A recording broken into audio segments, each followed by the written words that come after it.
Hello everybody, my name is Miss Wilson. I'm so excited to meet you all properly when school starts back up again. Today I'm going to make some Oreo Tiffins. I'm not a very good baker, but you can't really go wrong with this recipe because it's really easy. I've washed my hands first, of course, while singing happy birthday to make sure everything's nice and clean. You're going to need 50 grams of cocoa powder, 300 grams of Oreos, which is about 2 packets, 75 grams of raisins. You can also use like sultanas or like dried apricots, and that's optional. If you don't like raisins, you don't have to put them in. I quite like to. Some people put nuts in as well. Again, I'm not really a fan of nuts, but you can if you want to. 4 teaspoons of this stuff. It's golden syrup, but you can also use honey or agave. Margarine. I'm using a dairy-free one, but any butter will work. About 225 grams of that, and then some dark chocolate, about 400 grams. I like to use a little bit less, but I'll show you why later. You're also going to need a baking tray, something to line it with, just to make sure that your tiffins don't stick to the bottom of it. You can just use baking powder if you like. A pestle and mortar is really great, but you can just use a rolling pin because we need to crush our Oreos, but with a pestle and mortar I find it really hard to clean, so I just like to use a rolling pin instead. And you will also need an adult because we're going to be heating things up, okay? So on the stove here, melting away, I've got my butter. Ooh. So I've just melted my butter. It's a very low heat just to get it sort of all nice and runny, and then I'm going to put in my cocoa powder, so 50 grams of that. We get that stirred in.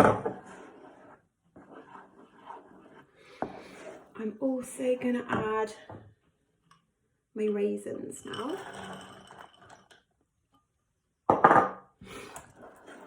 and whilst that's all getting nice and melty, I can do the really fun bit, which is crushing the Oreos.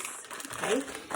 So if I were you, I'd leave them in the packet, unless you've got a pestle and mortar, and then you can probably, put it in a pestle and mortar, but like I said, I don't like cleaning it. And then you just sort of like gently whack them. Try not to break your oven. And don't hit too hard, because if you do, the packet explodes. It's happened to me a few times. So get them all broken. You want them nice and good and crummy. Some big bits and some little bits, so that's okay, as long as they're nice and broken. So you just whack away.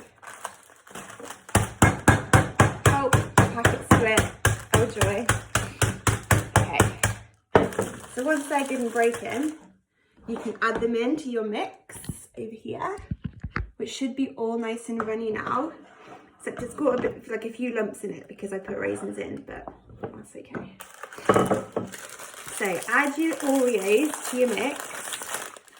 You're going to sort of like break them up as they come out. It's okay if they're big chunks, doesn't really matter.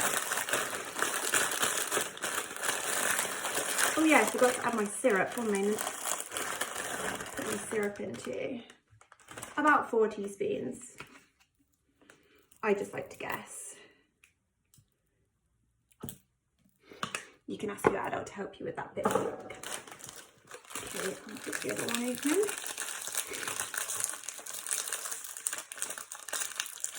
So some bits will be really chunky and bits of your Oreos will be like powdered, but that's okay. You really can't go wrong. It's really easy.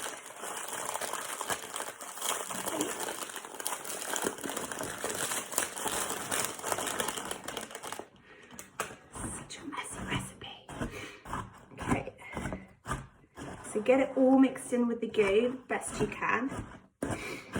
Now usually when you bake sweet treats like this, you'd use flour, so like plain flour, or if you want it to rise, you'd use self-raising flour.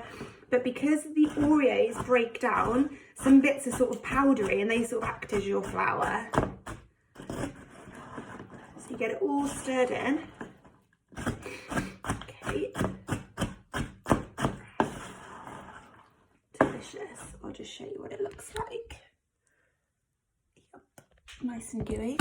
Okay. And then, once you're happy that it's all mixed, you take your baking tray. You're going to line it. Again, you can use like proper grease-proof paper. This is a reusable one. It's quite handy to have. It's got a big hole in it, but that's okay. Okay, and I'll pour it on top. I'll just move it over so you can see.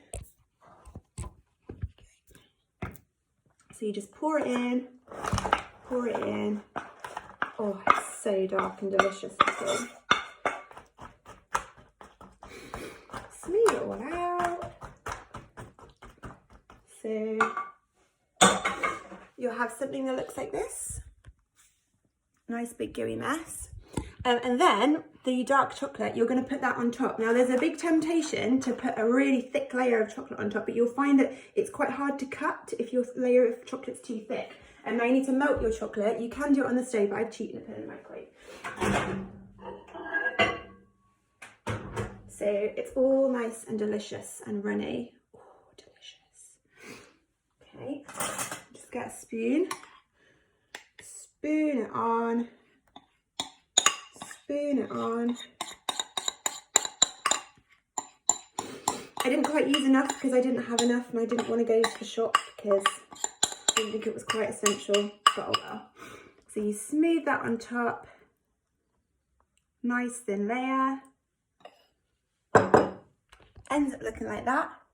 And then all you have to do is put it in the fridge for an hour and it cools and goes like nice and hard and chewy and delicious. And yeah, I hope you have a good time making it. See ya!